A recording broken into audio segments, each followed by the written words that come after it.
welcome to an Edo's Catch-Up. It's episode 6. 6. It's technically just episode 66, but I noticed, and that's a fun... Although, actually, I've just realised that Miles Morales isn't even part of... Well, he is now, but he wasn't part of the 616 anyway. So it's very confusing. They keep chucking him into different universes. Who ever knows where he is anymore? Where does he fit? But we're going to be talking about that Miles Morales. We're going to be talking about Miles Morales. I'll say the full name. Marvel's Spider-Man Miles Morales. I've butchered it. We're recording. I didn't even say anything just then. It's 9:45 p.m. We're going to be talking about... No, this is just falling apart. I was going to say the only PS5 launch exclusive, but it's not. It's on PS4 as well. Yeah. So I can't even say that. It's a PS5 and PS4 game. We're going to be talking about it. We've taken some notes from our lovely patrons. We have...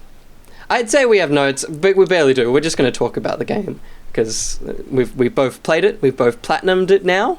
We have. Because we're very good. And actually, I was just open, before we get to Miles Morales, a public service announcement. If you want the quickest platinum you will ever achieve in video game history, I'm sure there's a quicker one, what you need to do is make sure your Marvel Spider-Man, the original one on PS4, is completely updated. Then you jump into your save files, select your most complete one, right or R1 on it. That uploads that save file into the cloud. Then go back into PS5, PS5 Marvel Spider-Man Remastered. You can then R1 on a save file. It'll load that in, and then you just get this tornado of bing, bing, bing, of all the trophies. So, if you want to platinum a game in milliseconds, that's what you can do. That's pretty cool. I've been like tossing up whether to do that, but I'm like, I think I'm just going to play it all again. I think I'm just going to do it again. It's certainly pretty fun. Can. It wasn't that far. It wasn't that hard. Like, it took me 4 days after I got the game. Totally. I mean, there's an additional 4 trophies exclusive to the remaster that you can still get, which is fun. Yeah, cool. Which is just, they're actually all the trophies that are in the Miles Morales. So it's like 100 times score combo, completely stealth, underground. Sure. So, but yeah, I just did it because I'm like, I'm never gonna have time to play that game. I've got too many other games to play. Let's just tick that off. It is a wild time in Gamerland right now. It is, and it's not ending. Cyberpunk's on the horizon. Let's talk about a game that we both played and that is out. We'll start with pre-spoilers. I mean, technically that's what it is. What I mean is the non-spoiler section. Because a lot of people probably either haven't bought the game or have bought the game but don't have a PS5 yet, so they haven't played the game, or they're waiting for a PS5, all of that. So just talk about, just loosely, did you enjoy said game? I did, yes. Yeah, very much so. For the most part, I feel like it just felt like more Spider-Man, but with a different Spider-Man. Yep. Obviously there are graphical and fidelity improvements, both in their respective modes built into the game. Yeah. But yeah, I felt like there was also a couple of like quality of life additions that make a bunch of missions and getting that juicy platinum much easier to do in the form of like the app. Oh, the app! That just, it's so helpful. It's so damn helpful. The app. And it's really, I think it's something someone said in their notes, but I really hope they continue using that in future games, because it's just so damn handy. Like, that quality of life is beautiful. It's so good. But yes, mostly the same, but just more just little improvements here and there to just make it just that much nicer. Better experience. I mean, my basically the same. I feel like the story, and it's not it. I mean, it is its fault. It's the game developer's fault. It's crammed into a tiny little campaign structure, and it feels like there is some incredible emotional story bits that don't have room to breathe because it is 8 hours long. So it's a great story, and I think in a lot of ways it is the same story from the first game, but stronger, but also weaker because it's just got to rush through it all. But it's still a great story. It's basically like, it's the B-tier comic book run of Miles Morales compared to whatever an A-tier Amazing Spider-Man run. Like, it's still great. But yeah, it's the mobile app and everything that surrounds said app just is brilliant. Like, for me, a lot of the side missions that the app gives you are better than the main missions. There's a stronger idea in them, because the other thing is that it's the same game in the respect that you go somewhere and beat a lot of people up, whereas a lot of the app missions are like, go to this thing, scan this thing, find out about this thing, talk to this person, go here. They feel more interesting than a lot of the story missions. But it's saying that better, yeah, I'll say it, more enjoyable combat than I think the first game as well. It's just so much fun to just bounce around. There's Miles, because he has got his Venom powers, there's so much more to do in combat. Like, I never used Peter's gadgets because I was like, it's easier to just web these people and do all those things. Whereas Miles' 4 gadgets and then the Venom power chained together, you can do some sick things in combat. Yeah. Yeah, Really definitely. cool. I think I often forgot about the Venom power until I was starting to get overrun with people. And I'm like, can you use that freaking thing? And you Venom jump and just bash everyone there, and just things like that. Super helpful to get out of a tight situation. Yep. But I think, as the back pocket guys kind of said, sometimes he felt a little bit like OP. Oh god, yeah. Which is why it's fun, because it's like it's so overpowered. It's dumb. It's pretty good. Like, I still died a bunch because I think I was much worse in this game at managing and continually looking at my health. Like, well, there's a lot more bars. Yeah, I just wasn't paying that much attention to it, so I didn't think to like heal up, like use some of that one of the other bars to heal myself up. So it would just get down to a point and then I'd die and be like, I didn't realize I was close to dying. Like, where did that come from? I definitely agree with that, and I think a power that makes that a difficulty is his invisibility, his camouflage, because the amount of times where I would think I was healing up and I was invisible, and I'm like, hang on, that's not helped in any way. You just pushed up instead of down on the D-pad. It's like, damn it. Which is dumb, because obviously the other game would have been the same. Like, it's like, I'm pressing the wrong button. It's not on the game, but it's so easy to press the wrong button this time. And because they still have the same takedown of the triangle circle, where was that bar this time? Was that somewhere on screen? Because for me, I would watch the 3 Venom bars fill up, and there was a health bar.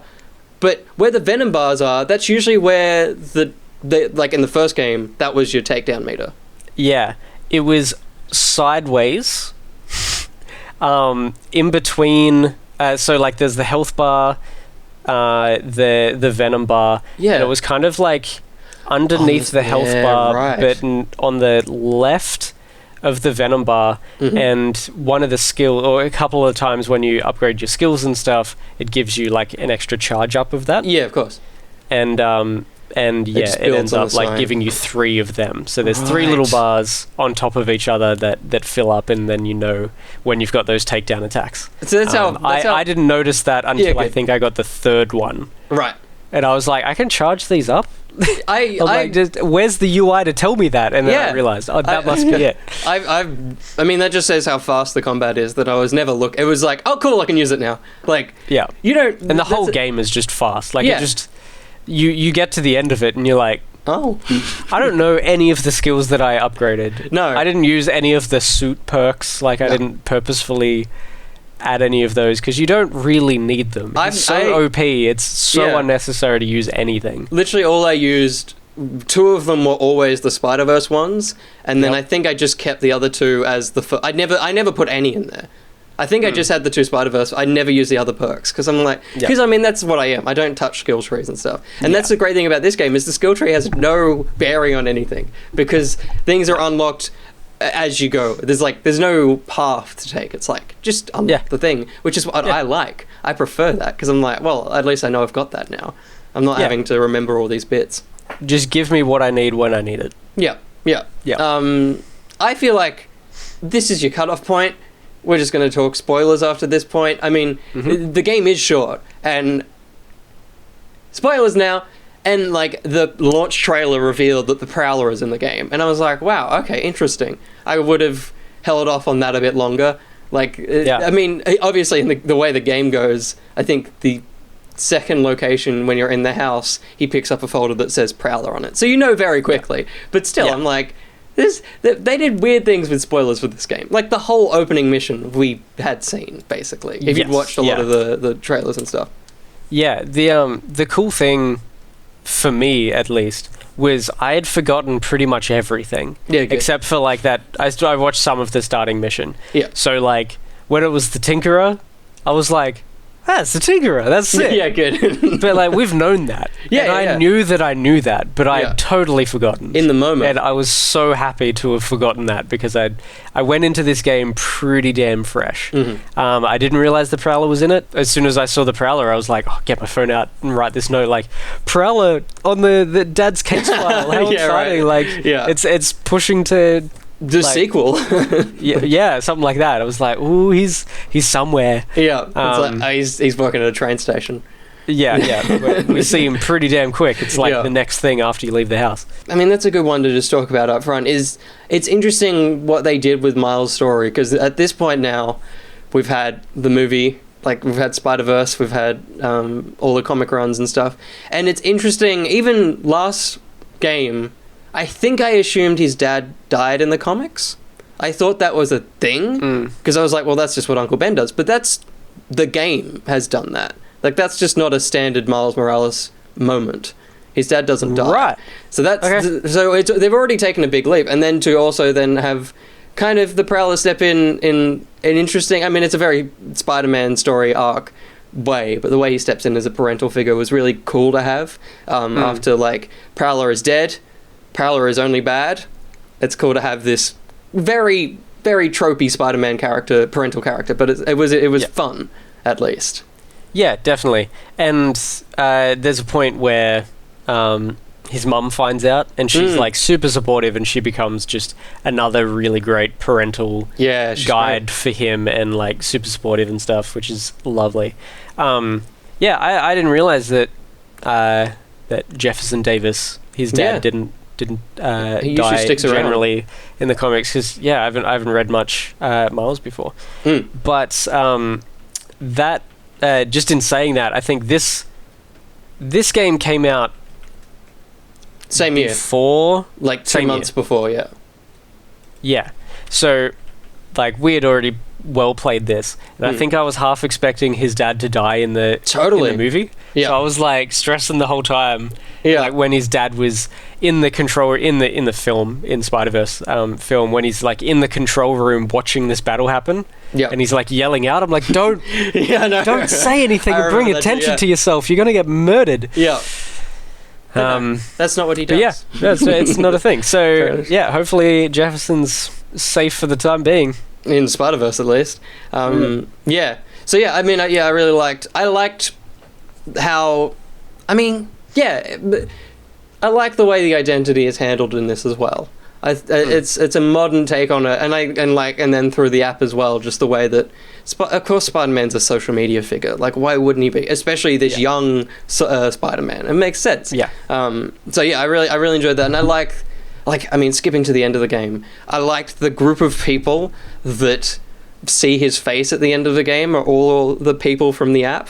It's like, that is such a brilliant detail, and like just to ground why you have that app throughout it and all the interactions you have with these people. Like, it's just so clever.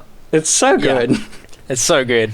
And they all see his face, and then they like shield him from the media and don't tell them who he is. It's such a nice moment. And it's almost one-to-one with Spider-Man 2 when the guy's like, he's just a kid. It's like, it's the same line from Spider-Man 2. It's so good. It's so damn good. Where do you want to go from here?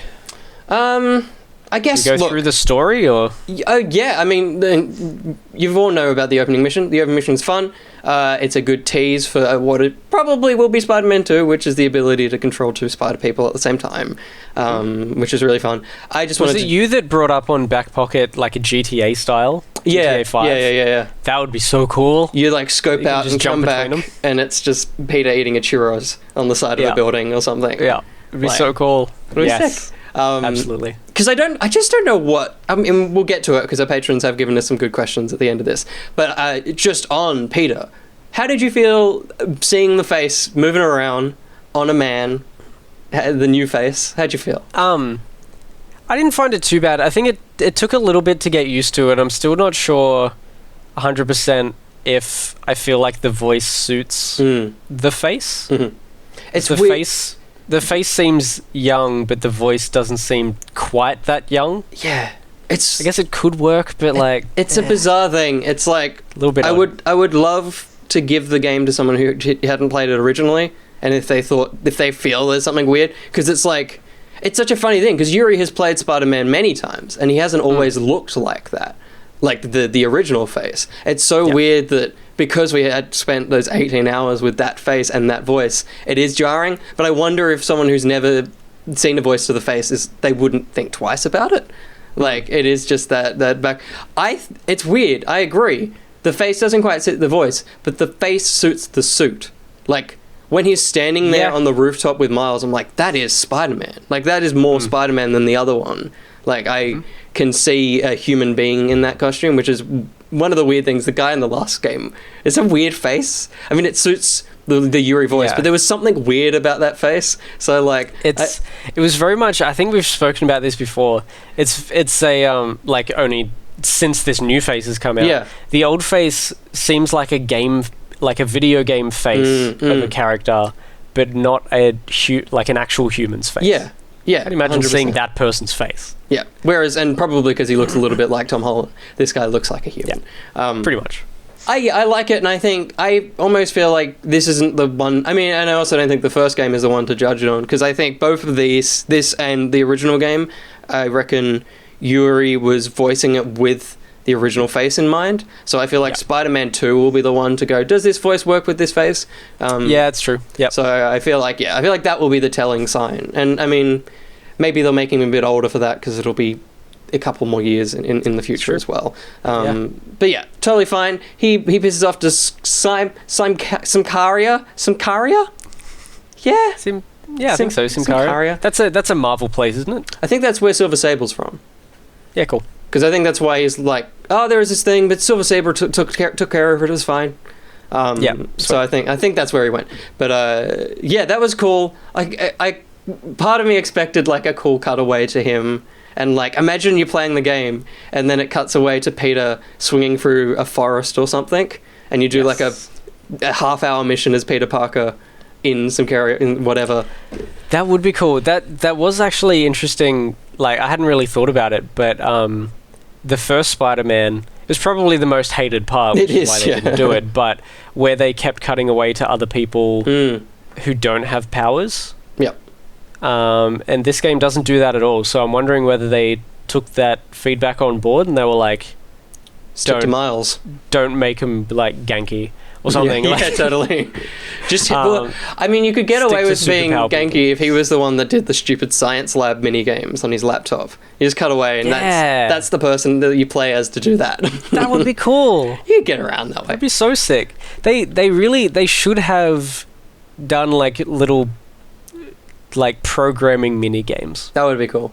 It'd be such an easy thing to do. Like the game Pony Island. Yes. Did that, like a weird kind of thing where there was code on the screen, but it was mostly puzzle. And just like putting loops and things in certain places to make the code work properly. Yep. They could totally just take a super similar mechanic to that. For sure. And have Genki do those as mini games. That would be sick. Well, speaking of Genki, the family plays a massive part in this, and like basically the next thing you do, right, you go home and like Genki's spilling shit on the floor. Like, that's pretty early on. Yeah, pretty much. It's really funny. There was a section in this, because apparently it's Christmas Eve. Yeah. Genki's been living with you because his parents are in, like, Hawaii or something. Yeah. And I don't know why they went away without their son for Christmas, but whatever. So he's sleeping on Miles's floor. They're preparing for a Christmas Eve dinner. There's a special guest coming. The power goes out, all this stuff. So yeah, you kind of get this time to slow down after a really, really fast intro mission. Yep. Where you're like taking down Rhino and all that sort of stuff. To explore his house, where you find another in this freaking universe, Amazing Fantasy #1 in Miles' room. How wealthy are these guys to own #1 of Amazing Fantasy? Well, here's a question. Both of them, both Peter and Miles. It's here's crazy. a question. When did that comic come out? Because it would have come out in like 17? No, like Amazing Fantasy. Or earlier. Yeah, I guess. Like, like, because I think he's been Spider-Man for like quite a long time, like 8 years or something. Yeah. So, like 2011 or something. So it's like, in this universe, pretty cheap comic.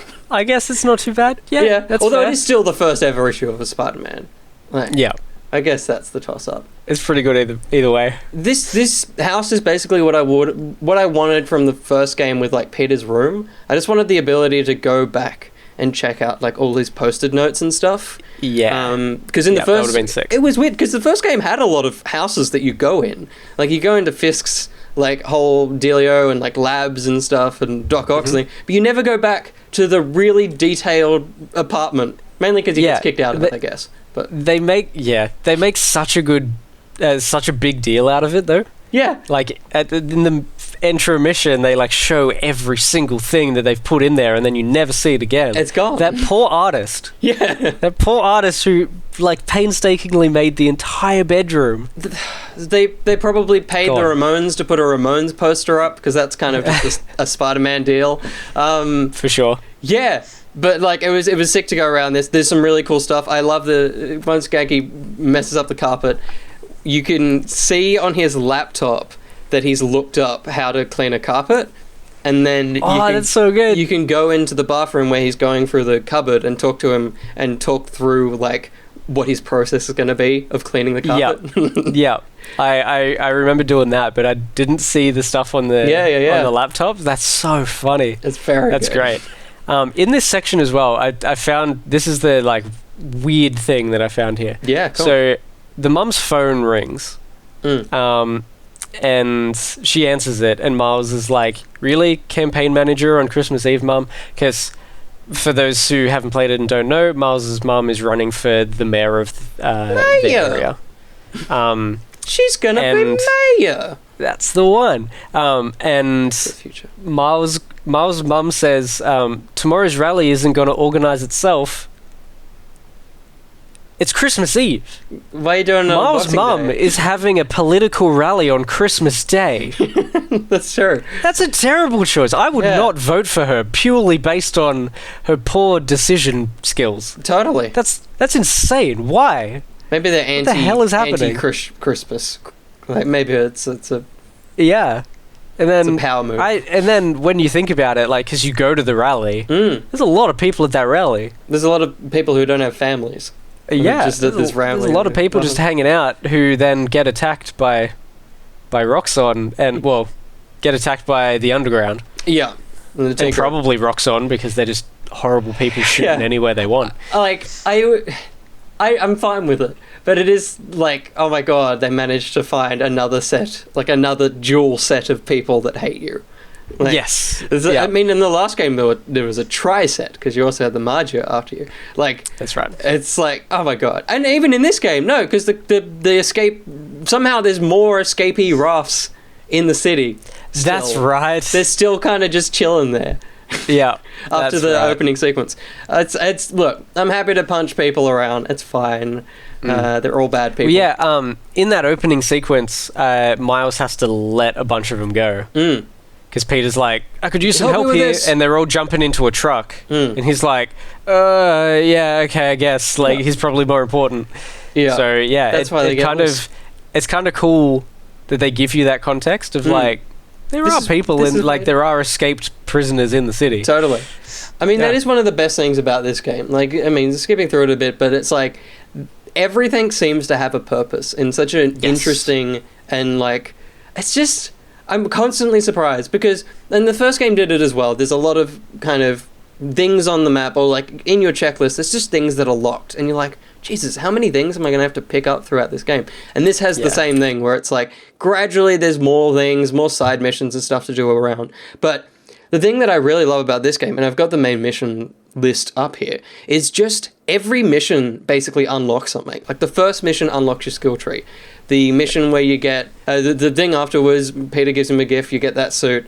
Then the next thing you do is spider training, and so you do your holo training, that unlocks that thing, and it's like the app gets unlocked because you do one specific thing, and Genki's like, I got it ready, let's do that now, and like the time capsule thing happens in a cutscene that is relevant to the story, and then it's like, hey, there's time capsules everywhere to look at now. Like every single beat of the story is like, here's a new side objective, or here's a logical reason to get a new suit, like Spider-Cat. Like it's so clever. It's so enjoyable just to feel like you're achieving things. And the PS5 does that so well, because literally before you load in the game, there's just a little percentage meter there just waiting for you. And it's like, it's just... PS5 is as clunky as the UI is, it's also very good.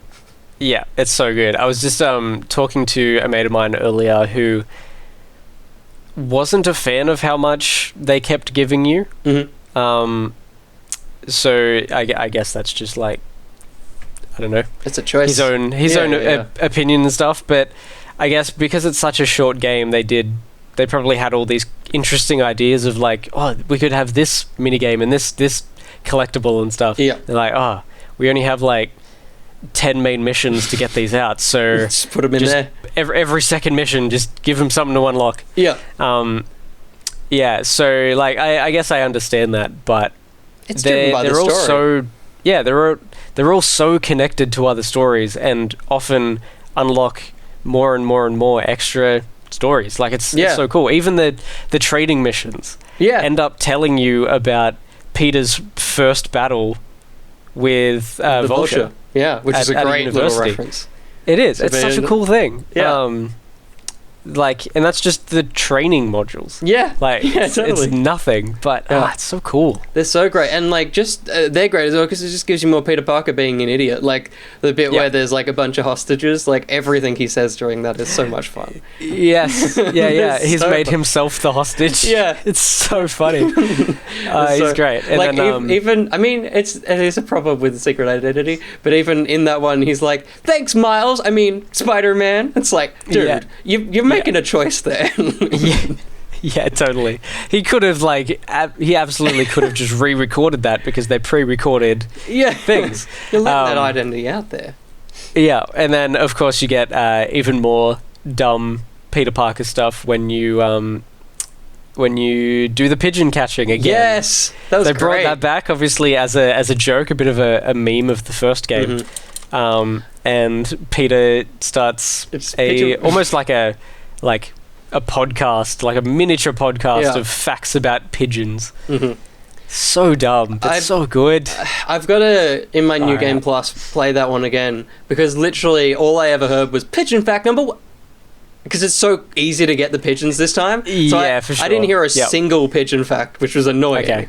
But it was like, it is very funny. I'm like, I'm keen to watch it when I get to it again. But yeah, it's Miles is...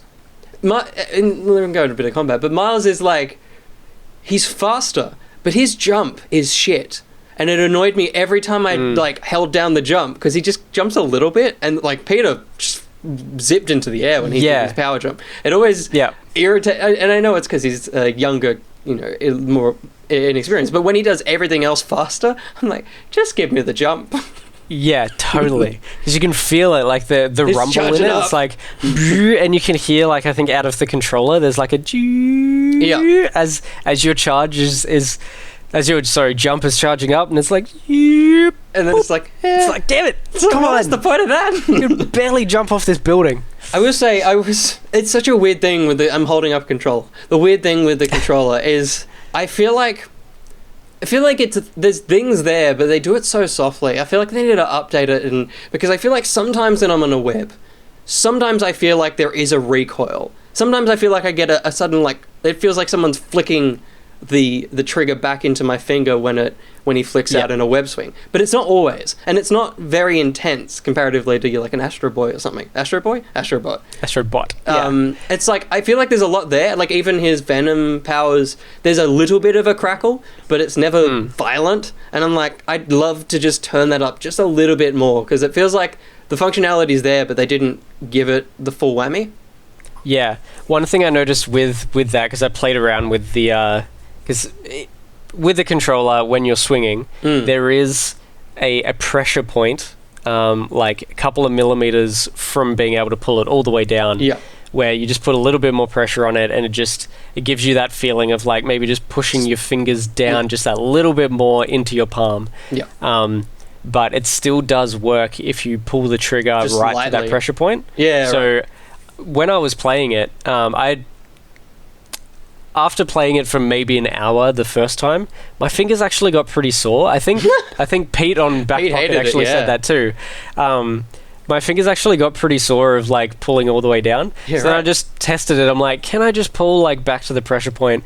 And then I realized I could, and I kept playing around with that and seeing like what interesting things, whether they did anything else interesting with it. And one of the cool things is when you pull it all the way down to the pressure point and you let him do his full swing all the way up, don't release, but just keep holding it until he goes up. He automatically releases, and that pressure point disappears. Oh, sick. Nice. And so if you just push to the pressure point and no further, he gets to the top of the swing and it goes, boop. Yeah, and your finger just falls down. Get it in the camera. Falls down just that little bit, and it's really satisfying. But as you were saying, this is probably what you were talking about. Not every time, for some reason, not every time does that pressure point kind of release and allow you to feel that coming off. So maybe that's what you're referring to, where you're feeling less pressure against your finger sometimes when you're holding it all the way down. Yeah, probably. Because what I'm doing is basically, whenever I swing, I'm just doing that. I'm not pushing it even. I barely push it down. Okay. Like, so yeah, probably. But yeah, that's cool to know. I'm going to give that a go after this. Yeah, definitely muck around with it. It's a nice little addition. I wish there was just a little bit more to it. Like, I don't know what else they could have done, but I'm sure they could have come up with something, surely. I'm sure with Spider-Man 2, it'll be exclusive PS5. I'm sure there'll be some wild stuff in that. Please. Speaking of hidden little things, one of the cool things, if you kind of... It's harder to do it while swinging, but if you just jump off a building whilst holding square, it's so dumb. You hold square, you push the left analog stick in to dive, and then flick it up, and he gets into his like hands back pose from the Into Spider-Verse, and he falls down, and then while in that pose, you can slide left to right, and he'll kind of go left to right and bring up his phone and stuff like that, which is super cool. But if you just do that and don't swing out of it, he'll fall like he falls into the Spider-Verse when he falls off the building. Like they've matched the animation of him kind of like bouncing onto the ground. Oh, sick. So you can fail your swings in a way that Peter never could, because whenever he fell down, he'd do a little sick little he just do like a roll or something. Yeah. But in this, you can actually fail and just bounce and glide along the ground, which is, it's great. I'm sure there's more hidden details all around. Yeah, that's awesome. I need to check that out more. Yeah, it's hard to do, but once you do, you nail it. It's like, it's so satisfying. Yeah. You need like a building big enough. You need to jump off Avengers Tower. Yeah, basically. You have to get off that. Yeah. Did you hear the crazy thing with the Chrysler building?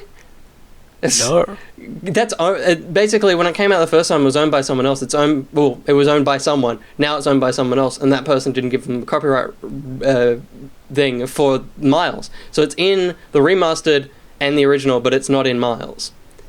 Oh, weird. So it's replaced in it, which is so weird because it's not like a generic building. It's the Chrysler building, but it's it's not in the Miles game. It is still in the remastered, which is weird. But copyright holders of the building were like, no, we don't want to. So they just had to put a generic building there. There's just Miles. There's just I think it's a bit artsy, but it's not the Chrysler building.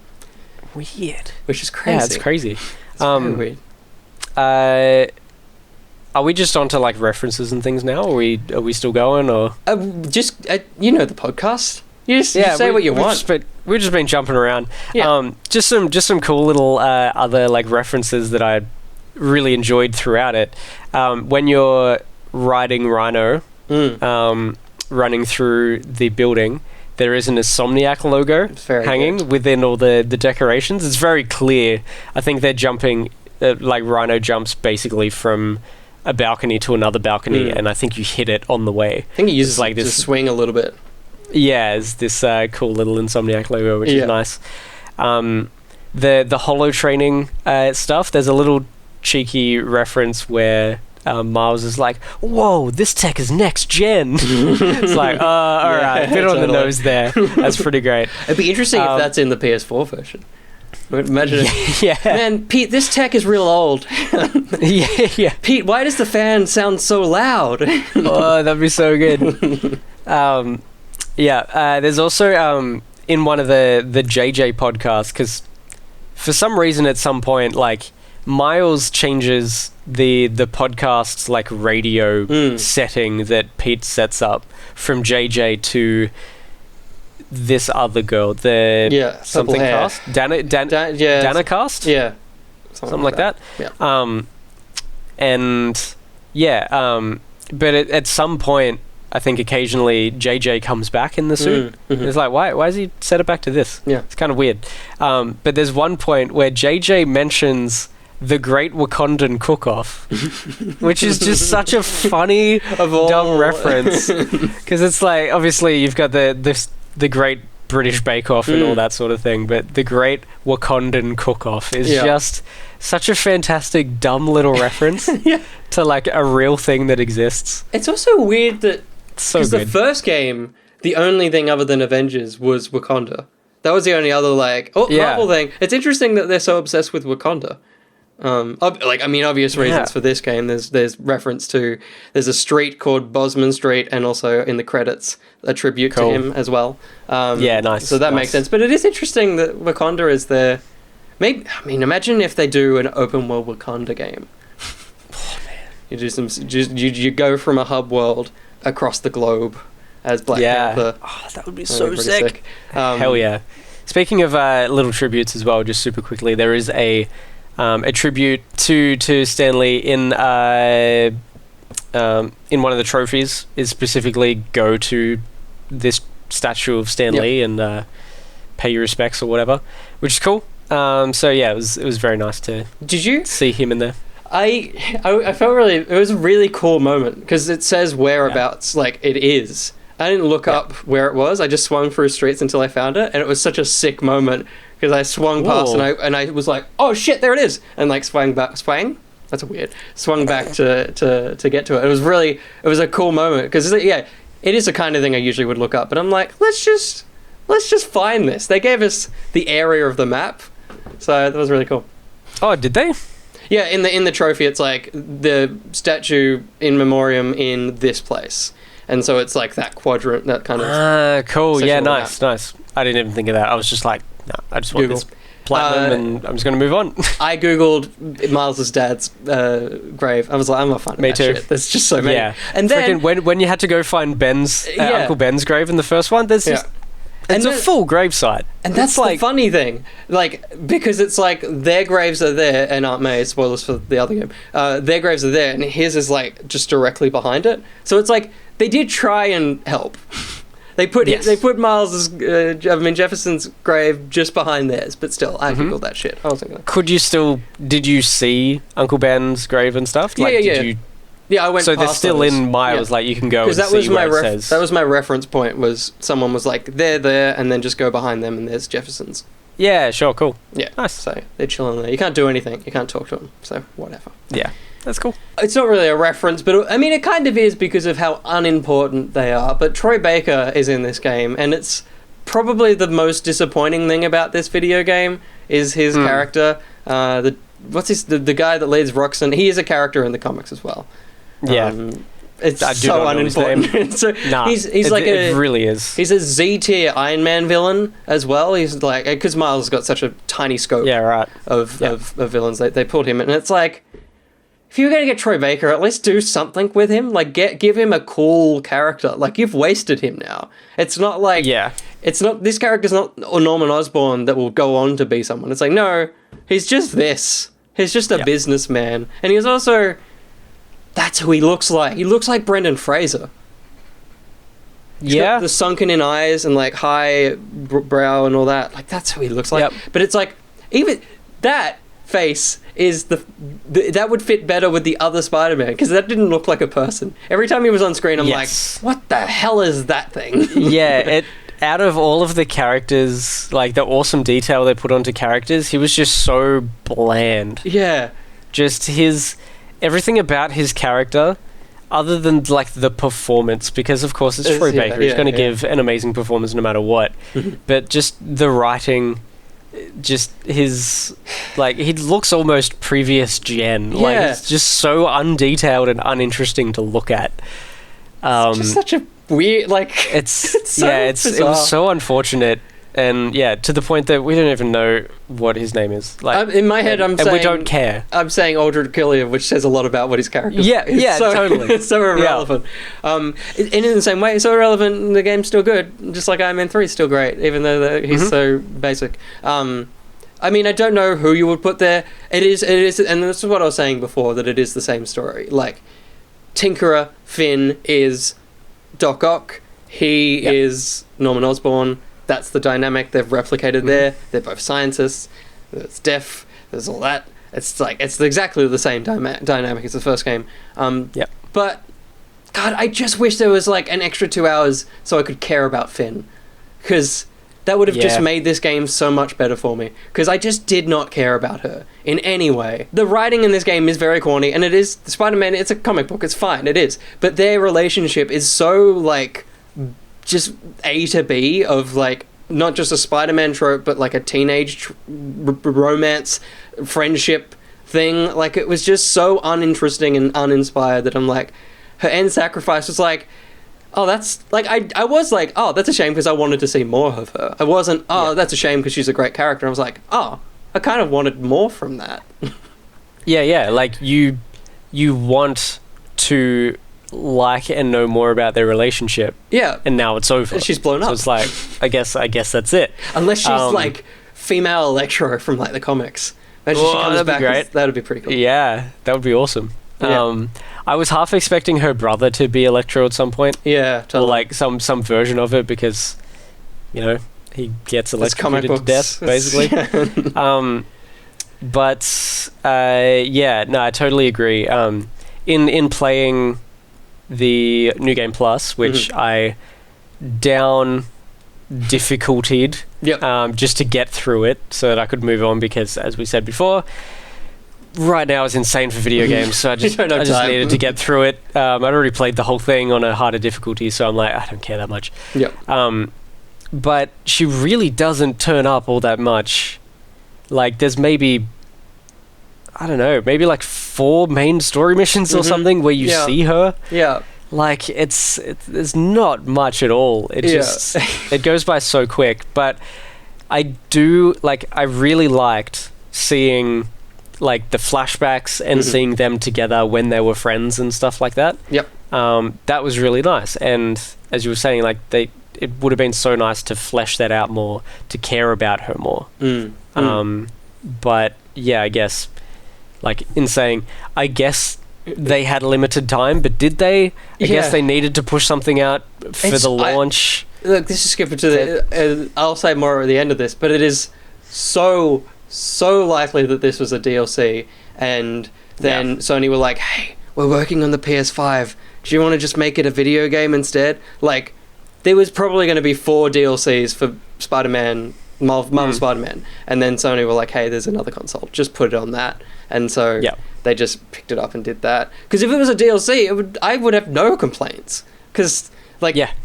But at the same time, maybe I would, because the 3 DLCs that were there were this one conjoined story and totaled probably an 8-hour campaign. Whereas this is, it's so compressed. Like, it needed to be a game. Like, and I understand why they didn't do it, because it is the same map. Like, it is so much of the same game from before, and if they said it was a full game, people would be pissed off. So by compressing it down and making it this, it's an excuse and a way to just finagle the disgusting cesspit of video game media. But it's like, I just wanted more, and not in a needy way, just to help your story. Yeah, totally. Yeah, and just love being in this universe. Yeah. Now it's done. Like, I do really want to go back and play remastered, but there's also so many other games that I haven't played right now. Yeah. So I'm hoping to be able to get back to it at some point. Yeah. I wish it had more. Yeah. I'm very, very much looking forward to Spider-Man 2, whatever the hell that ends up being. It's such a tease for that. Like, it does so well. I mean, I got one more thing, and then no, like, I mean, I'm sure, and Argon has given us a lot, so I'm sure this is not the end of the podcast. But I'll just quickly say, just before that, on like the Spider-Man 2 thing, I wonder whether this was like a B team. Yeah, maybe. Working on this while the other team was working on Ratchet and Clank. While the third team was working on Spider-Man 2. Yeah. So that's going to be whatever, like a big game, because on the map you see so much more of like Manhattan and all the areas across bridges and stuff, so like they could expand way out. Like they could make a huge game where it's so much more of the city and stuff. Would be freaking huge. It's Samaria. Why not? Wakanda, like everything. But yeah, I wonder whether this was like a B team of like pretty good devs who have like the whole engine to work with from the A team who are working on like Spider-Man 2 and building a whole new set of engines and stuff, and these guys are just working on like this side other project using what these other guys have made. The same assets and stuff. Saying the map, when I loaded it up, I didn't notice it, Sam noticed it, that the raft was there. I was like, oh shit, can we go to the raft? Can we swing over the bridge and go? No. I tried. Literally the first thing I did was try to swing across the bridge to the raft, and it was like, no. Nice. I'm like, oh, screw you. It's double whammy. I was going to say GoldenEye men are still on the boat, and if you go up to them, there's a little post-it note on them that says, did you miss me? Which is adorable.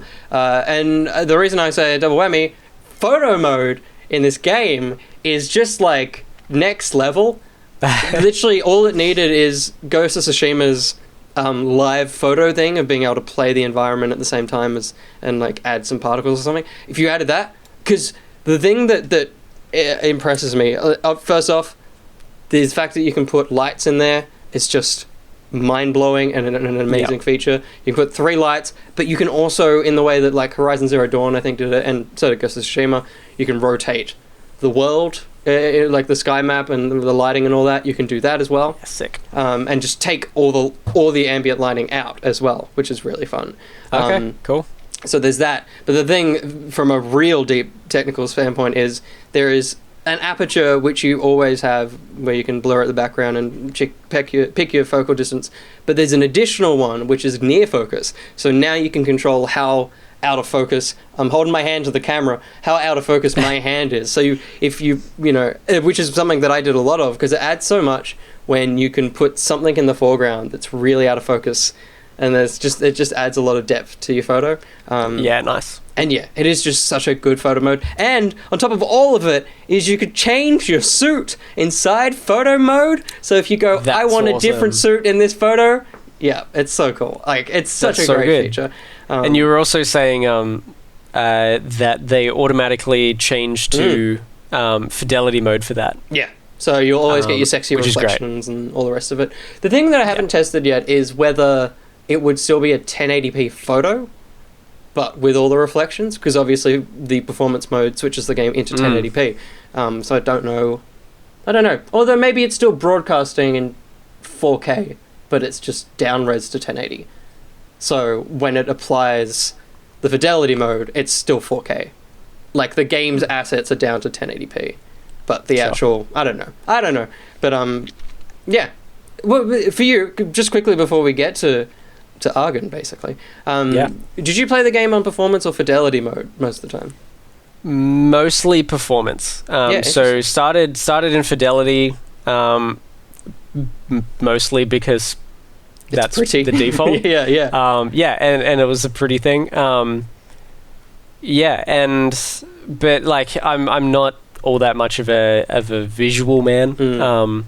I kind of forget about visuals when I'm playing games quite a lot, and watching movies and stuff. Like, I forget that I'm watching 3D movies in the middle of a 3D movie. So you forget you're watching movies while you're watching movies. That's also true, yeah. So, yeah, like, it was great. I mucked around with just, like, going up to a window and seeing reflections and puddles and things like that. But then I jumped into the performance mode, jumped into 60 FPS, and I was like, oh, jeez, this is crazy. Because I haven't gamed like that. I've only had standard consoles before. That's true. I don't really play, like, high performance, like 60 FPS games on my PC, stuff like that. I'm playing like indie games and stuff. I don't know why I have such a powerful machine. Or like VR games, which probably have to be 30 FPS because they can't handle all that much. And yeah, so jumping into 60 FPS was just like, whoa, this is nuts. And being not much of a visual kind of guy, I didn't notice that much drop in like visual fidelity, I guess. Which I'm sure you probably noticed a lot more than I would have, because you take a lot more note of like cinematography and visuals and lighting and all of that sort of stuff. Whereas I'm just more like, how did they do that? Programming, like, fair enough. How did they make this UI? Like, it's so dumb. But yeah, I really appreciated it, like both of them. But yeah, I definitely stuck to 60 FPS. I think I've now started playing Demon Souls, and that's default performance mode. Because I guess they wanted you to see how like smooth everything ran. So I might jump back and go fidelity in that, just to check it out. But I'm sure I'll probably play most of my games in performance mode. Yeah, nice. How about you? You went fidelity most of it, right? Yeah, I think I had performance on for like half a mission. I really don't like 60 FPS. Like, for me, it's the thing that you instantly turn off on a TV that makes movies look all daytime television and soap opera, where everything's too smooth. I just really don't enjoy that in a video game. I just don't. But I mean, it's cool that it's there. But yeah, I didn't enjoy it. It made me very uncomfortable. Fair enough. I barely notice any visual differences between the two. Like, I think that the only thing is the reflections and some lighting effects, but really there's barely any difference between the two of them. And it drops to 1080p, but like the last game was basically 1080p, so, and that looks sexy. Yeah, they've done an incredible job. And there is a YouTube video of the 4 different versions being compared. So fidelity and performance on PS5, and the PS Pro and PS4 versions, all directly compared. And there are very clear differences between PS5 and PS4. But man, they've done an incredible job to make the standard PS4 version look as good as it does. Yeah, totally. Like, it's still really good. They've faked a lot of the reflections and stuff like that, but like, yeah, it's still super technically impressive that they got it looking that close between the 4 things. But obviously, if you want it to look and run the best, PS5's the way to go. Yeah, and then if you're watching this in a year, the PS5 Pro. Yeah, fun game. Like I say, it's not worth even wrapping this up yet, because we're going to be reading a lot of comments that are just going to bring more thoughts out into the world. So yes, I'm going to dive into Patreon notes. If you want to join the Patreon, or if you want to be a part of these notes and make your own notes for us to read, you can jump on over to patreon.com/each to their own. Just $2 American will get you into the Discord. Yeah. That's all I got to say. That's all I got. That's all I got. Yeah, we'll do. It's great. I would say this first one, it's the only one. We've got some questions from other people, but the only big note is from Argon. I'm going to read it. We'll break it down. We'll stop every now and then. Looking back on it now, this is him. This isn't me. I'm going to talk. This is Argon now. Looking back on it now, I like this game more than OG Spider-Man. The first game is great, but the reality is that there was some filler in there which this game cut out. Also, I'm definitely not against shorter experiences if they're as succinct. It's almost 11, and high quality as this one. How do you feel? Do you like this one more than the original? I don't think I could say yes. I think a lot of You do? I know. I think I could say a lot of Okay. it I like more, but I couldn't Yeah. say as a finished product I could. I've got complaints. I don't think I had any complaints about the original game. Yeah, I think this does some stuff better than the first one. I think they learned from Absolutely. the first one. Yeah. But yeah, I think the original one was just such a spectacle. Mm. Like all the villains. Like I think at some point he does mention like maybe too many villains, but just having all of those villains and stuff Yeah. was just so cool. And like they have all very unique boss battles and ways that you've got to fight them and stuff. And it just like played out so much like a film, like super cinematically. It was awesome. But yeah, as we've said, like this one has a lot of quality of life improvements, including like Argon says there's a lot of filler in this one, which I agree that it's a very cut down game, but also the boring, like seemingly pointless stuff in the OG Spider-Man has like the similar missions, like side missions and stuff, have a lot of context and give you a lot more story. So it seems like there's more of a point to it. Yeah. And it, a lot of them make you feel something. Yeah. Like these side missions where you're getting I- pigeons or recording like sound effects throughout the city. Yeah. Like I cried at the end of that.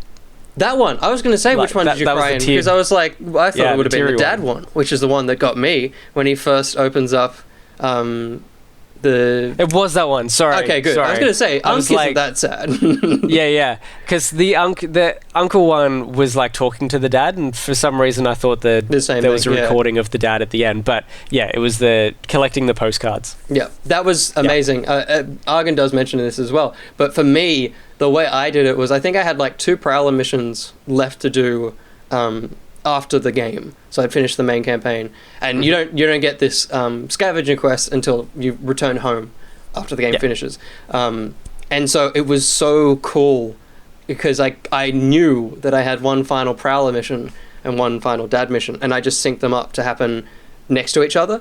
So I got my last message from Dad, and he's like, "Be better," or "Be great," or whatever. And then I got the Prowler mission, which is like, "I'm gonna be here for you," do the right. And it was like, it was just this like, oh my god, this is everything. Yeah. And it was the line that got me, that just like a tear didn't fall, but it just welled. Yeah. Was I was brave for you. Yes. Or I am brave for you. I was like, oh, Yeah, God. that was I'm good. brave because of you. Oh man, freaking Yeah. hit me right in the face. And then I think when I played the New Game Plus, I'm pretty sure the mum almost says that at the start. Yeah, he was brave because he loved you and wanted to see you or whatever. It's like, oh god, man, it all comes back around. Yeah. So yeah, I think I would probably say that. I'd say this game has a greater end game as well as side mission content, whereas the original game just has a stronger story and main structure. So it is a balance of that. But overall, I think I'd still rank the original just a tiny bit higher. Argon goes on, Tinkerer/Finn was a surprisingly good character. It was always going to be interesting to see what they did with a relatively minor villain from the comics, but the way they adopted it for Miles' character arc was something I loved. Especially when you get those flashback scenes with them, it really starts to hit home. Shout out in particular to the Oscorp Science Center scene. That was awesome, and all the little Easter eggs and hints in there, as well as Peter and Doc Ock bit, made me smile, a big goofy smile. I followed Pete. I was like, are they going to let me see him leave? And like, it'd be this cool, like, obviously law-breaking thing, but I'm like, that would be so fun if you could follow him and see him zip up to the roof to get change. They just turn you away. They didn't let me go. Okay. But yeah, it's fine. That's pretty good. We spoke about Finn for a little bit as well. I did like the little twists that they put on the Tinkerer's character. And how like you kind of understand what she's trying to do. Yep. But she just doesn't realize that what she's trying to do is actually like a lot more damaging than she thinks it is. So she thinks she's doing the right thing. She thinks you're trying to stop her from doing the right thing, but you're actually like, no, you're doing the wrong thing here. Yeah. You're going to kill heaps of people. The tricky bit was when he's like, I've got this legitimate information. She's like, no, you don't. no, you don't. Yeah. I'm like, come on, That was, just listen to that him. was kind of annoying. So, like, yeah, her character flaws were major character flaws. Yeah, totally. But I think, like, her motivations were interesting and seemed relatively, like, I guess, realistic in a way. And, Yep.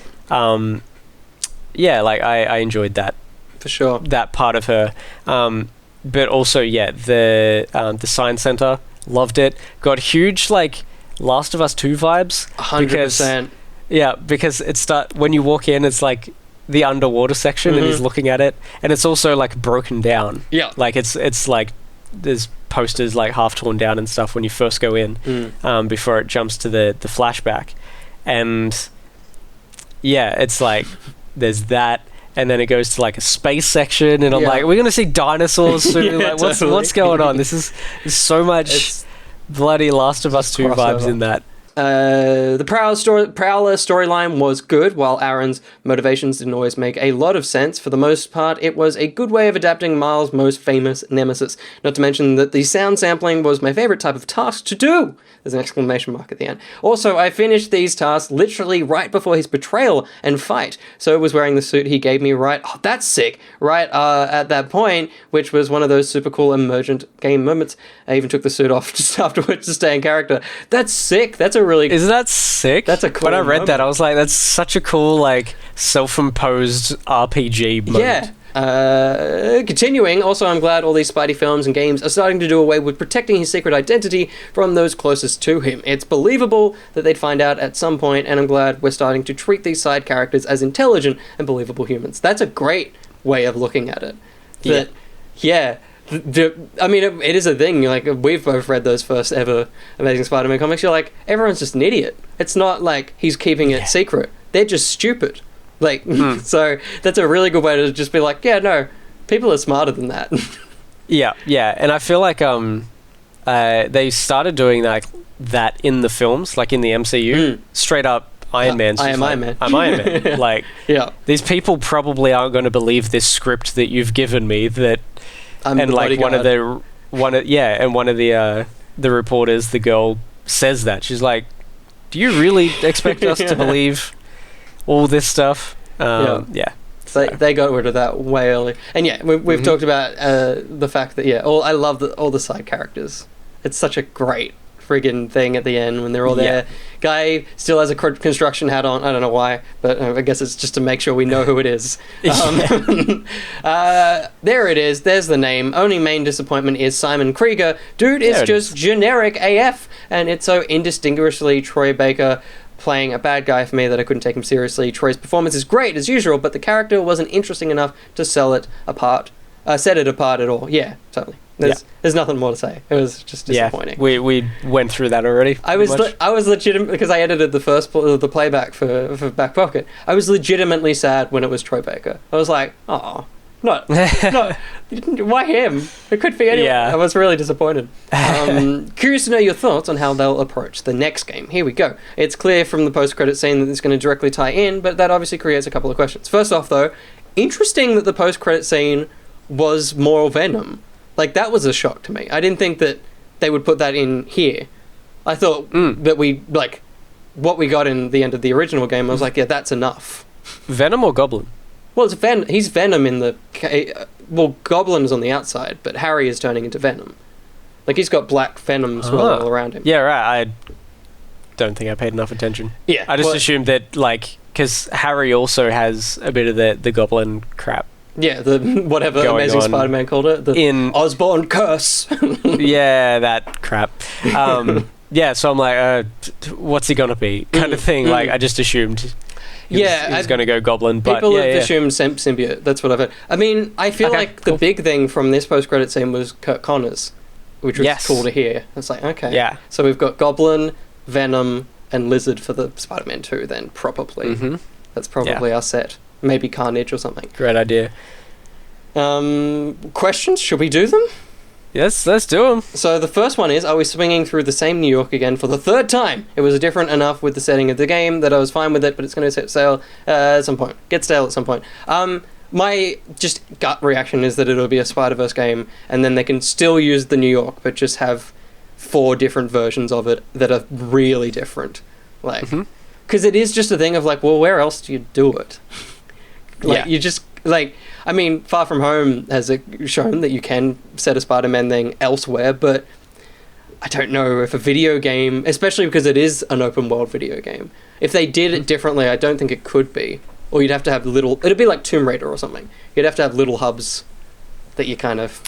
Yeah. But then you have to fly there. Like, it's just the traversal method is the tricky bit.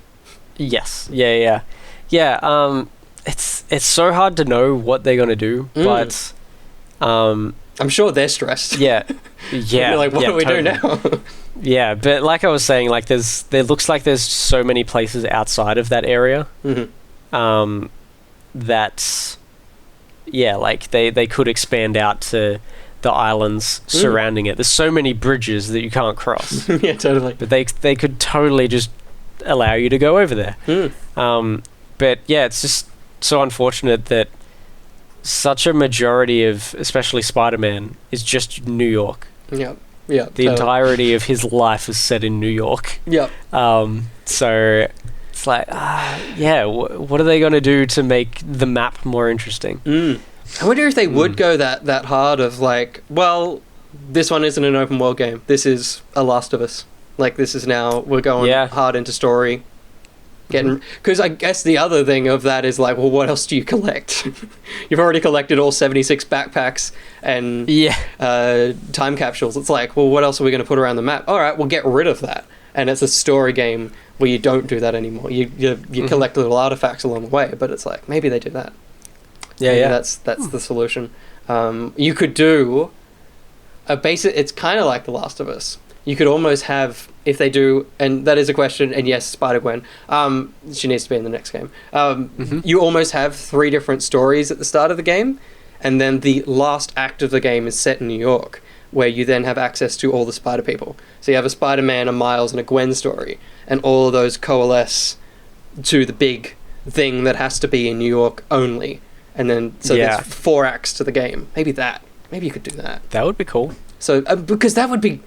be almost game-changing, ironically, of having, like, a story game that at the end becomes an open world. Like, that's a pretty cool idea. Yeah. Like, locking your way to these 3 separate acts and then being like, okay, now you've done that, here's all of New York again. And imagine you could switch between the characters and they're in their own separate dimensions. So that if you switch to Gwen, everything looks like her dimension and stuff. Can you imagine if the next game we get isn't Spider-Man 2, but Marvel Spider-Man Spider-Gwen? Well, it'd be Marvel Spider-Man, Gwen Stacy. Spider-Gwen, go Spider-Gwen Stacy, yeah. Exactly. Yeah, totally. Imagine if they hold off 2 for even longer, and it's like, all right. Yeah. Then they really cross into each other in the final game. Yeah.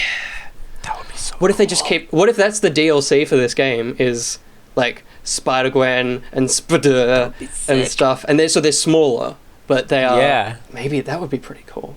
That would be awesome. No, and they call it the Into the Spider-Verse... No, the Edge of the Spider-Verse DLC pass. And they do each of those, including the one where Mary Jane just gets spiders all out of all of her orifices. Please, no. Absolutely not. Especially, it's with this, and it's just like shaking. Oh, no. I'm holding the controller. It's just not the freaking controller haptics. That would be the worst. Imagine that. Imagine an Ant-Man game with that. That'd be sick. I just want to... That sounds awful. I just want to super quickly give people context of why you said Edge of Spider-Verse, because the Spider-Verse, original Spider-Verse comics... started with an Edge of Spider-Verse, which was the intro mini-series into the actual Spider-Verse. Yeah, which gave us Gwen for the first time. Yeah, so that's where Gwen appeared for the first time, and Spider, which is the robot with Penny Parker and Gerard Way's all those guys. That's the one. Yeah. Nailed it. Yeah. So here's the thing. They've just released the Steam API for the PS5 controller. So, like, you're, like, minutes away from being able, because someone's going to code the shit out of that. You're minutes away from being able to make this controller full of ants for me. Do it. I'll figure it out. Please. I will figure that out. Please. I mean, this has basically answered his next question, which is surely we're playing as two Spider-Men. How do you approach that? Do they each have their own section of the city? Or are you switching between... I didn't read this question, but I just answered all of that. And then Dolphin Pants also says, would you want future Spider-People games like Spider-Gwen? And so I think I totally agree with you that, I think you'd keep any more as DLC. I don't think you could do another this. I feel... Or if you did, you have to do Spider-Man 2 and then another middle game. Because it's like, it's almost like if they did Uncharted 1, 2, and then did Lost Legacy and like another little one, and then came back for 3, 4. It's like, just give me a big one again. So I feel could they do a remastered DLC? Not a. I'll put it into the other game. So yeah. So not like the while the city sleeps or whatever it is. That's pretty not close. That DLC because that's already in there. But like an extra could they one add for that. an extra DLC onto like the remaster? Yeah, maybe only? Rather than Miles, because Miles feels done. But maybe that, because then that's the hub of the Spider-Man content in that game. But is that then like too much teasing of like just give us Spider-Man 2 already? Like you were kind of just saying. Yeah, it is a tricky thing. I feel like we're definitely closer to a Spider-Man 2 than another solo experience or even DLC. Yeah. I feel like that is definitely the next thing they're going to do. But I don't know. Do you reckon 2022, by the way? So we've got God of War and Horizon Zero Dawn next year. So they need another, and I reckon 2022 I mean, I know what I just said, but I reckon an Uncharted mini game and a Spider-Man 2 would be the two big sellers for 2022. Maybe. Unless if God of War or Horizon get pushed, then probably 2023. Yeah. Actually, hang on. Whoop. I know when it's coming out. Getting excited, everyone. He's searching. Yes, it will be 2022 because of Spider-Verse 2. They'll time it with that again. Ooh. That'll be it. Yes, they will. That'll totally be it. Very good. So 2022 is the next one. But the next thing we've also got is a few things that Ben wants the game to carry over to the next one, which is the Spider-Man app or similar for side quests, way better than the old system. Because that's the thing. There wasn't an old system. The old system was like it just happened throughout the game, and it's like go look at it whenever you want to look at it. Like this, it's just the swiping left and then it's just there is such a cool thing, and being able to press X and the marker is set. Like all of that just is so intuitive and just lovely. Yeah, one of the things that I hated in the previous game was like you had to do like a certain number of crimes in each area to 100% it, and you just had to keep swinging around that one area until you found one, and it was so frustrating. But this one, they're all just in the app. Yep. And no matter what type of crime you want to do, you can just find it, and it will just give you a waypoint to that, and it's probably within half a K. And then they just make one there. And then on top of that is it has the challenge coins next to it, so you know which ones you need to do again to 100% as well. Like it's so good. Like it's good and bad, because the other game, I mean, it is definitely just good. The other game, it took most of your playthrough to get all those crimes done. Whereas this, I feel like all the crimes were done in my first hour, because I just ended up doing them all. So then it was like, well, I don't need to worry about that person being mugged, and I was like, this isn't very Spider-Man. Because once you've 100% them, you don't look after the crimes anymore because you don't need to. Yes. Yeah, I think that's what I'll do when I go back and play Remastered.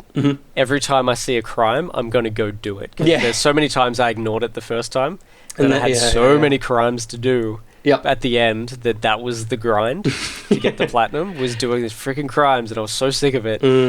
But I'm like, I've just got to keep doing them. Just do them whenever you see them. Whittle away at them, or at least like as soon as I see one, check what area it's in and whether I need to do it. Fewer villains overall for the next game. I get they were going with the whole Sinister Six thing in the first game, but it got so bloated that I honestly forgot who was even in the Six at that point, plus Sable and other characters was just too many. See, I think I'm with you, and I would definitely disagree with that. I don't think it ever got bloated. I feel like because the game was longer, they gave time to each of them. Like, each Sinister Six member had those really fun boss battle, traversal. Like there was something for each of them. And then Silver Sable is so integrated throughout the campaign that I also think is fine. And then also got great DLC, same with Black Cat and stuff. I feel like, I mean, I agree, less villains. Don't do that again. Don't do Sinister Six again. But I think I don't think there was a problem in the first game. But I definitely agree that the lesser in this was nice. It was nice to be like Tinkerer, Rhino sometimes, Prowler eventually. There was still 5 Ben. There was still 5 villains. What are you talking about? Oh yeah. but in terms of the big bads, I do agree that less is more. I think 3 will probably be the next one, if anything. Yeah, and I think in the OG as well, we also forget there was Tombstone, Hammerhead. They did add the other guys in there. Yeah, that's true. So freaking many. But Mary Jane was the one that had to deal with them. She just did a little. Yeah, for sure. Bizarre.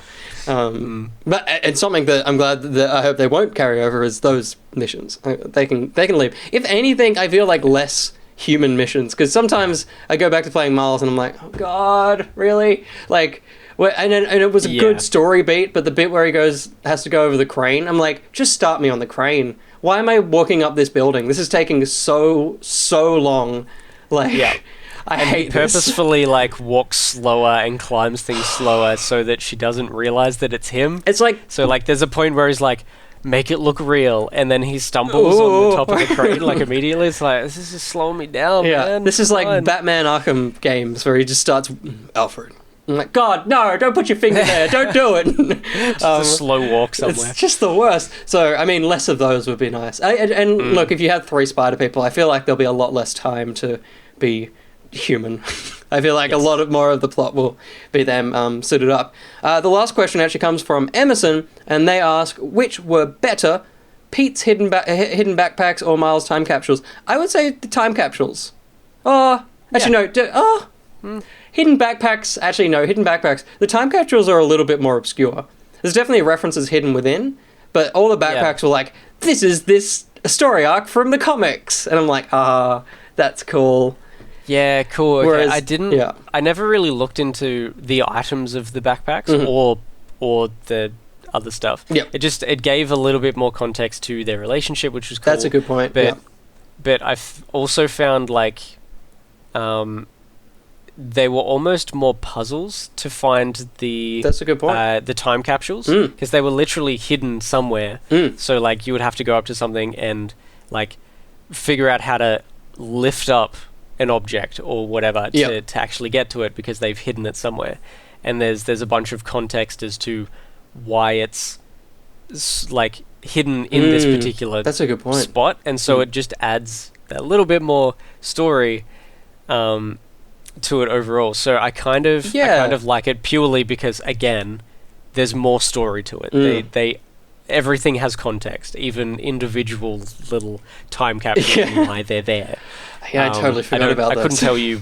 Yeah, I couldn't tell you what any of the objects were, but just the little puzzles and why they're there and stuff like that were just more little fun things to do. There was one hidden underneath a rock near the water. And I remember just swinging past it, throughout the campaign. And I was like, the fuck? Is this a glitch? Where? I can't get under this rock. And then it's halfway through the game that he crawls under something for the first time. I'm like, screw you, game. Yeah.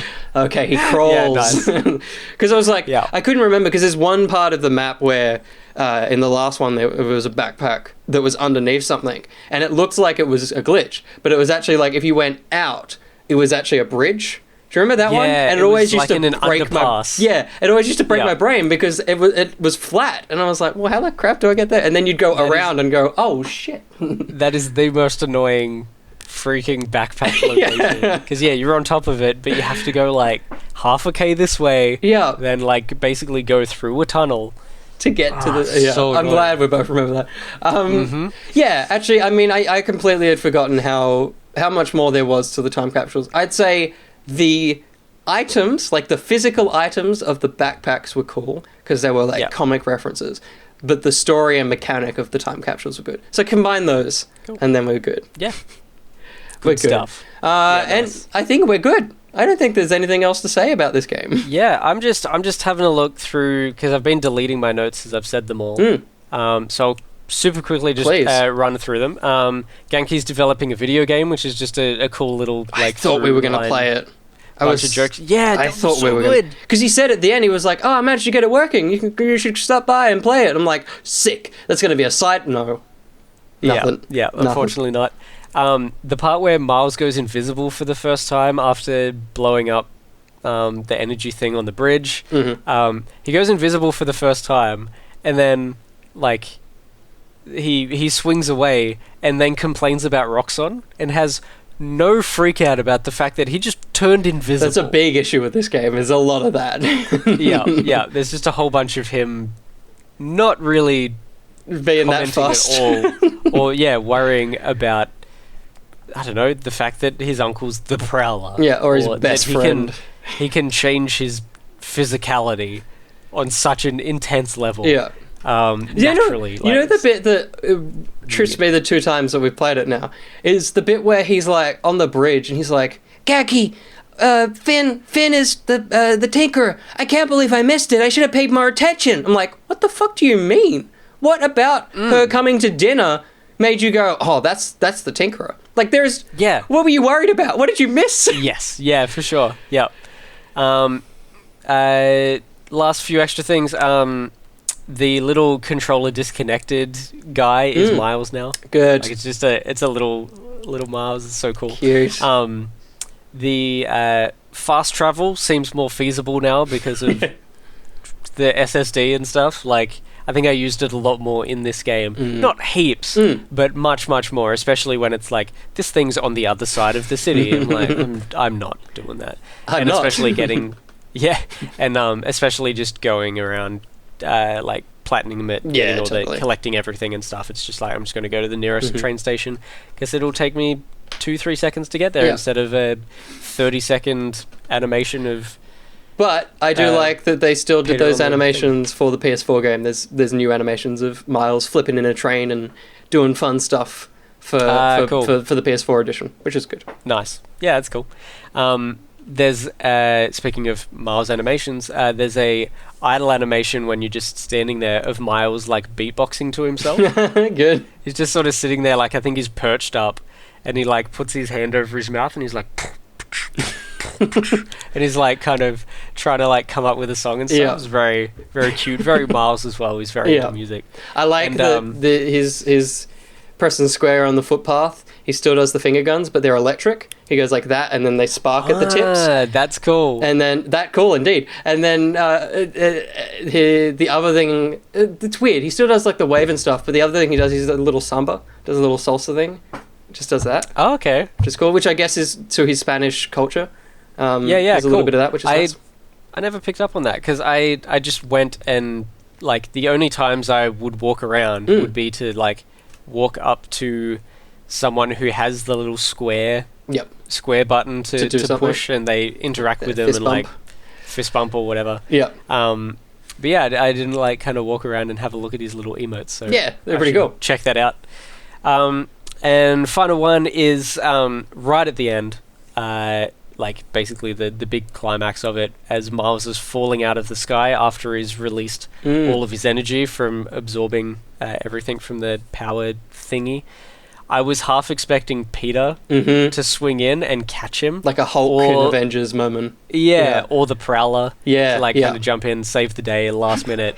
But no, straight to the ground. Just absolutely falls from the stratosphere into the ground. It's messed up. He's cool. He's whatever. It's all good, right? Yeah, I totally agree. I legitimately, the first thought I had was like just another Marvel character. Like an Iron Man or something would just swoop in. I was like, my mind went there before Peter, but I did get there eventually. But yeah, because it is so much that shot from the first Avengers movie where Iron Man's falling out of the sky. It just makes sense. But no, he'll just fall. He just falls straight to the ground. He died. He 100% died. He died in the first mission when he got flattened into the side of a silo and the silo dented. Like, come on. Yeah, from an explosion. Like, he gets exploded from, like, a gas thing into that. As Gus said, oh, God. Oh, God. Yeah. Totally. Oh, man.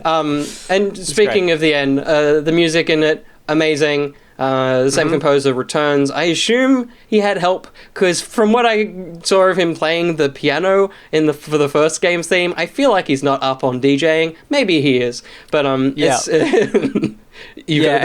another podcast that I listened to were talking about that, and they were like, don't know if it's culturally insensitive to just have like Spider-Man music with trap beats just underneath the entire soundtrack. It's what YouTube's been doing since the birth of composition. When fucking Beethoven was like, yes, this song, then someone on YouTube was like, we'll put traps to that number 5. Yeah. I think it's just like, it's a black character, trap beats, just always trap beats forever. If anything, I blame it on Spider-Verse, which was I very much agree. It's not on them. It's just 100% attached to Spider-Verse. This is Miles' vibe now. Yeah, that's his thing. Yeah, and it's incredible, and I love his theme. I've loved it since the moment it was in the first reveal trailer, because it's this it feels like they took all the notes of the original theme, put them in the air, brought them back down, and then stuck a trap beat over it, because it's just the essence of the Spider-Man theme from the last one, but just a little bit different. It's definitely. And I think at the end of the game, when they're on the rooftop and they swing together, I think the first thing you see is Peter, and you hear his theme kick in. And then as it pans over to Miles, his theme comes in, and it's like the merging of the two themes fall together, and it's like bliss. Yeah. It's so good. But that's the game. That's Miles. That's Spider-Man. That's Marvel's very Spider-Man. Confusing. Miles. We very confusingly covered the entire thing. Yeah. Eventually, we probably, someone can go through and piece together the story in the order. Oh yeah, that would be lovely. Emmy, on your 7th listen, give us the story in full. Yes, and also Emmy, congratulations for finishing your 12. Hell yeah, that's the friggin' best. I would cheer more, but it is almost 11:30 at night. It is late. Well done, Emmy. Congratulations on getting through all that hell. What a sick accomplishment, especially this year. Yeah. That must have been hell. Yeah. What a crappy year to have to do year 12. Terrible. I mean, but great game, so maybe buy yourself a PS5. Oh, you can't, because this game, you just can't. You can get one next year. Literally, I can't wait to just walk into a shop and see PS5s just sitting there. That's going to be so nice. Weird. I just can't wait to walk into a shop. That's a good point. So nice. Have you not been using doors? You've just been ramming into walls, and people are like, what's gone wrong here? That's right. Well, yeah, I can't wait to be able to do that again. Yeah, just getting into shops. I can do that. Oh man, 2 weeks. 2 weeks and I'm up in Sydney. Hell yeah. It's so soon. Masks. And if you... Actually, as of today, don't have to wear masks outside. Yeah, there you go. You can forget and it's not a problem. Yes! So good. But I just have to wear one going into a shop, probably. Yes. So I still need to take it with me. Because you robbed them. That's you right. can't forget that mask. If you wear, they'll know your identity. Every time. I do have a what is it? The dude from The Winter Soldier. Borderlands. Or that. Oh yeah, that's right. The full face one. That guy. Yeah. That one. Yeah, that's true. I can do that. I can go freak people out. Good. Rob some banks. What a way to end this. If you want to see all the content that'll happen in 2 weeks, which will probably be like one video, knowing us, you can jump on over to youtube.com/each to their own. If you're not there already, and if you are here already, you can go over to Spotify and you can listen to this again, or the old podcasts that have never been on YouTube. Actually, no, I think they have... No, there's ones that were only ever on SoundCloud. So there's a whole heap of content you've never heard before, except for Emmy. So... if you want to check out those, jump on over to Spotify. There's a link down below. But if you're on Spotify, no, that's just going to get into a loop. Until the next podcast or content or whatever happens, I've been Will. And I've been Josh. Good night, everybody. Good night. Good night, Will. Good night, Josh. It's so late. Goodbye. Goodbye. Good friends, goodbye.